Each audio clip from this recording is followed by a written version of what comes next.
이번 퍼즐 버전은 먼데이, 튜스데이 같은 요일 표시가 아닌 영어 단어가 적혀 있고요. 1908은 롤렉스의 창업자인 한스 밀스도르프가 롤렉스라는 이름을 고안하여 스위스에 브랜드를 등록한 해의 경위를 표하기 위해서.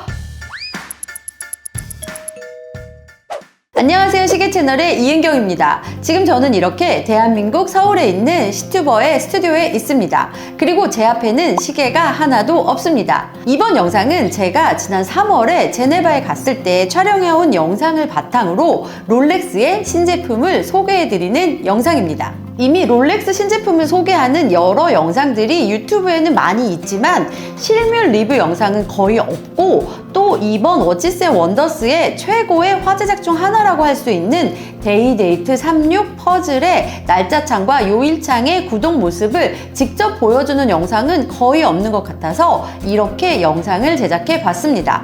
많은 분들이 정말 궁금해하는 롤렉스의 2023년 신제품을 이제부터 소개해 드리겠습니다. 가장 먼저 살펴볼 신제품은 오이스터 퍼페추얼 데이데이트 36 퍼즐입니다. 정식 이름은 그냥 데이데이트 36이지만 해외 사이트를 보니까 많은 사람들이 퍼즐이라는 이름을 끝에 붙였더라고요. 이 시계는 롤렉스의 전시 부스 밖에 쇼케이스에 별도로 진열을 해놓지 않았기 때문에 저 역시도 이 시계가 신제품으로 출시되었는지 처음에는 잘 몰랐었는데, 미리 롤렉스 신제품을 본 사람들이 올려놓은 인스타그램 피드와 해외 여러 사이트의 리뷰 기사를 보고 나서 저도 출시 소식을 알았을 정도입니다. 저는 목요일에 롤렉스 터치 앤필 세션을 들으면서 실물을 볼 수 있었는데요. 롤렉스는 원석 다이얼로 제작한 데이데이트 36뿐만 아니라 퍼즐 다이얼 버전의 데이데이트 36도 함께 선보였습니다. 이미 데이데이트 모델에 대해서 잘 아는 바와 같이 골드 또는 플래티넘 같은 귀금속으로만 만드는 데이데이트는 직경은 36mm이며 날짜와 요일을 동시에 알려주는데요. 이번 신제품은 다이얼이 정말 아주 특이합니다. 다이얼이 그냥 컬러이거나 원석이거나 그런 게 아니라 퍼즐 모양인데요. 이 퍼즐 모양을 만들기 위해서 롤렉스는 샹르베 에나멜 기법을 사용했습니다. 골드 플레이트에 퍼즐 모양을 파내고 그 안에 컬러 에나멜을 채워 넣은 후에 가마에 구워내는 방식이 샹르베 에나멜인데요. 바시론 콘스탄틴이나 파텍 필립, 예거 루클뚜르 같은 전통적인 시계 브랜드에서 주로 사용하는 이 에나멜링 기법을 롤렉스가 이번 데이데이트 36에 처음으로 도입을 한 것입니다. 퍼즐의 컬러와 동일한 컬러 사파이어를 인덱스로 사용한 점도 이 시계를 더욱 매력적으로 만들어주는 요소입니다. 그러나 가장 큰 매력은 데이와 데이트 창에 나타나는 글씨와 이모티콘입니다. 롤렉스 오이스터 퍼페추얼 데이데이트는 다이얼의 12시 방향에는 요일이, 3시 방향에는 날짜가 나타나는 것이 일반적인데요. 이번 퍼즐 버전은 먼데이, 튜스데이 같은 요일 표시가 아닌 러브, 피스, 이터니티 같은 영어 단어가 적혀 있고요.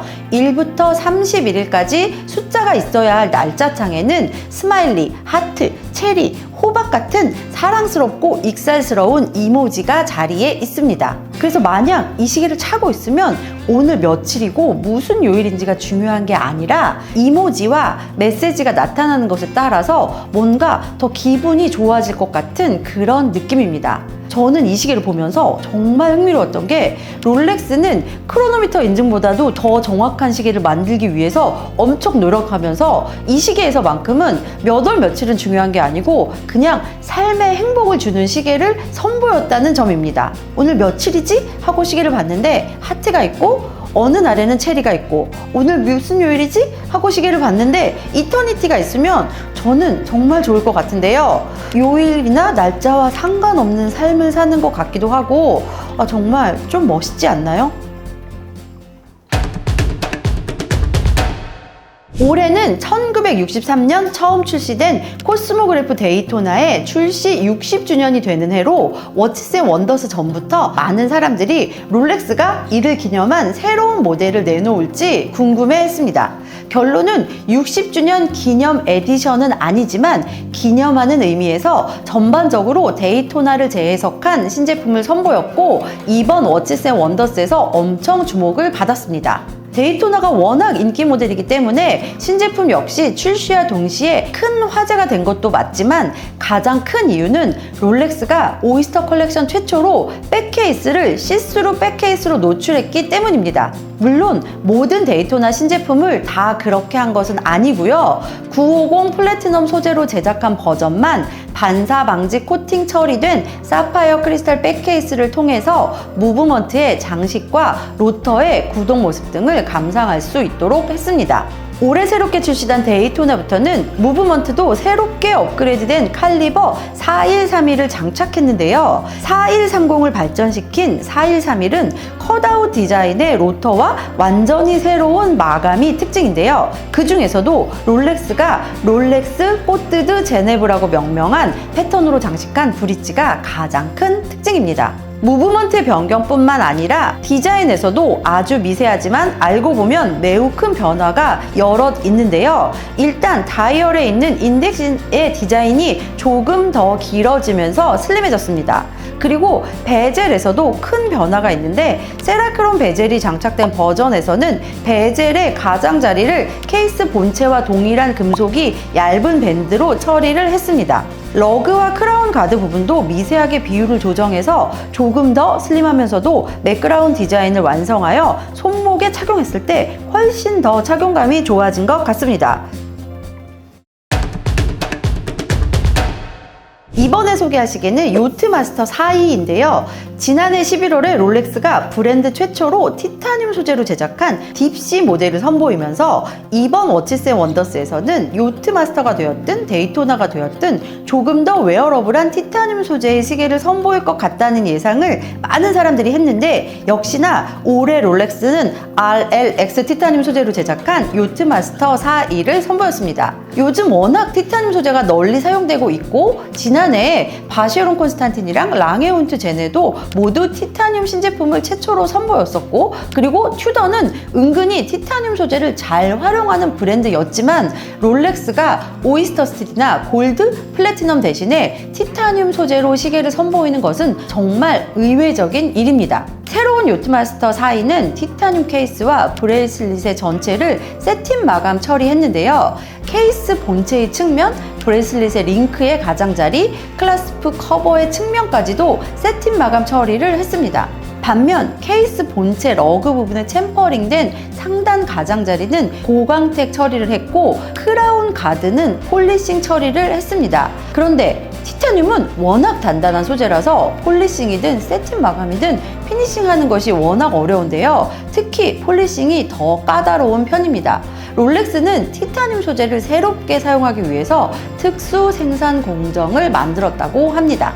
베젤 역시 세틴 마감 처리한 티타늄 소재와 어울리도록 매트 블랙 세라믹 소재의 세라크롬 인서트가 장착되어 있는데요.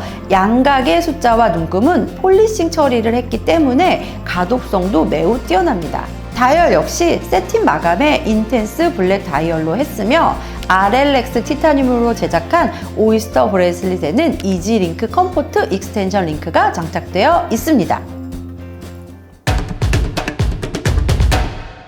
마지막으로 소개할 시계는 올해 처음 출시된 퍼페추얼 1908입니다. 얼핏 보면 롤렉스의 드레스워치 컬렉션인 첼리니 컬렉션의 새로운 버전인가? 라고 생각할 수도 있지만 퍼페추얼 1908은 오이스터 퍼페추얼 컬렉션에 포함된 완전히 새로운 컬렉션입니다. 그리고 이 시계의 이름에서 1908은 롤렉스의 창업자인 한스 밀스도르프가 롤렉스라는 이름을 고안하여 스위스의 브랜드를 등록한 해의 경위를 표하기 위해서 모델에 부여한 이름입니다. 직경 39mm의 화이트 골드 또는 옐로우 골드 소재 케이스에 부분적으로 도명이고 부분적으로 홈이 있는 슬림한 디자인이 특징입니다. 그리고 백 케이스에는 무브먼트를 직접 감상할 수 있도록 사파이어 크리스탈로 되어 있는 것도 이 시계의 특징 중 하나입니다. 다이얼은 인텐스 화이트 또는 인텐스 블랙 이렇게 두 가지 컬러로 되어 있는데요. 12, 3, 9에 아라비아 숫자가 표시되어 있고 나머지 인덱스는 심플한 바 인덱스이며 6시 방향에는 스몰 세컨즈가 자리에 있습니다. 그리고 그 위에는 아치 모양으로 슈퍼랙티브 크로노그래프 문구가 새겨져 있습니다. 시침은 끝부분 바로 전에 원이 있는 것이 특징이고 스트랩은 이중 폴딩 클래스프인 듀얼 클래스프가 장착된 브라운 또는 블랙 엘리게이터 가죽 스트랩을 장착했습니다. 근데 저는 스트랩의 컬러보다 스트랩 안쪽에 그린 컬러 안감이 더 이쁜 것 같다는 생각을 했는데요. 역시 롤렉스는 그린이고 이 그린을 이렇게 스트랩 안쪽에 사용을 하니까 정말 시계를 반대로 차고 싶은 그런 충동이 느껴질 정도였습니다. 그리고 세심하게 디자인된 모양 덕분에 듀얼 클래스프는 항상 손목 중앙에 위치하도록 되어 있습니다. 퍼페추얼 1908은 롤렉스가 올해 새롭게 선보인 칼리버 7140을 탑재하고 있는데요. 이 칼리버 역시 브릿지의 롤렉스 꼬뜨드 제네브 장식이 특징입니다. 칼리버 7140의 파워 리저브는 66시간입니다. 지금까지 롤렉스의 2023년 신제품을 시계 채널에서 직접 찍은 영상을 베이스로 상세하게 리뷰를 해봤는데요. 샹르베 에나멜로 퍼즐 모양을 새긴 데이데이트 36부터 퍼페추얼 1908까지 정말 모두가 다 갖고 싶은 그런 신제품들이었습니다. 저는 이미 몇 년 전부터 구입에 대한 모든 생각을 비웠기 때문에 그냥 이렇게 구독자분들에게 소개해드리는 것만으로도 만족을 하고 있습니다. 세상 모든 시계를 구입할 수는 없으나 그냥 세상 모든 시계를 리뷰할 수 있기를 바라면서 이번 리뷰를 마치도록 하겠습니다. 그리고 영상의 설명을 보시면 간략한 이벤트 소식도 있으니까 설명까지 모두 꼼꼼하게 읽어주시길 바라겠습니다. 감사합니다. 안녕!